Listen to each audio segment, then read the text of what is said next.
Bonjour, ici Martine Lacasse. Dans cette capsule, j'ai envie de vous poser 3 questions. Pour débuter, est-ce que il vous est arrivé de vous engager dans une relation amoureuse qui était vouée à l'échec, puis que dès le départ, vous aviez cette petite voix-là qui vous disait que ça mènerait nulle part? Est-ce que vous en avez assez de tomber sur des hommes qui ne vous conviennent pas réellement, mais de quand même commencer une relation amoureuse avec cette personne-là? En avez-vous assez de souffrir en amour?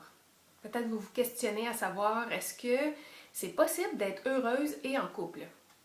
Alors, aujourd'hui, dans cette capsule, j'ai envie de vous parler, de vous présenter 3 stratégies pour vous libérer de ces relations qui ne vous amènent pas le bonheur que vous vous attendez, qui ne vous amènent pas cet état de bien-être et de confiance dans une relation épanouissante et enrichissante. Alors, des stratégies pour vous libérer de la dépendance affective.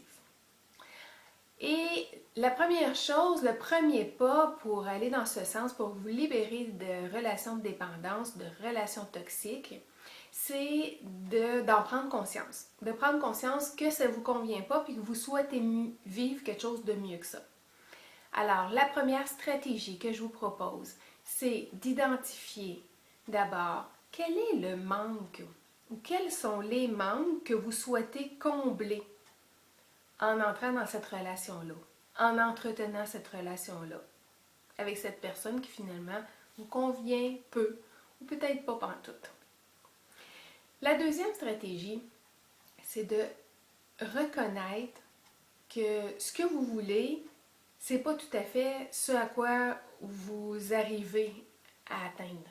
Donc, vous voulez vivre un grand bonheur en couple, vous voulez être heureuse, amoureuse, puis de vivre une belle connexion dans votre relation, mais en même temps, vous sentez qu'il y a une incapacité, vous ne vous sentez pas capable d'y arriver. Jusqu'à date, vous n'y êtes pas arrivé, puis vous pensez ne pas avoir cette compétence-là d'être heureuse en amour. Alors, c'est le deuxième constat, la deuxième stratégie qui consiste à constater, à reconnaître cet état-là, ce que vous vivez. La troisième stratégie, c'est de cesser de vous comparer aux autres. Alors, de reconnaître vos compétences, vos forces, vos caractéristiques comme étant distincts des autres simplement, mais d'arrêter de vous comparer, puis de regarder ceux qui réussissent, ceux qui sont heureux, puis de vous flageller, de vous taper sur la tête parce que vous n'arrivez pas à être totalement heureuse en amour.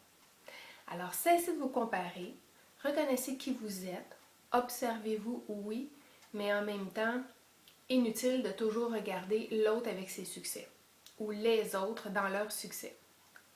Alors, sur ce, j'espère que ces stratégies vont vous être utiles pour faire ce premier pas dans la prise de conscience que vous êtes dans une situation qui ne vous convient plus, puis que vous souhaitez changer des choses dans votre vie. Si cette capsule vous a interpellé, vous souhaitez aller plus loin, je vous invite à demander une séance gratuite. Donc, on pourrait passer un 30 minutes ensemble, soit téléphonique ou via Skype. Et pour ce faire, vous n'avez qu'à vous inscrire, c'est tout facile, via mon site internet au www.martinelacasse.ca. Cliquez sur l'onglet Séance gratuite. Et si vous avez aimé cette capsule, ce que je vous ai livré aujourd'hui, n'hésitez pas à me laisser vos commentaires, ça va me faire un plaisir d'y répondre.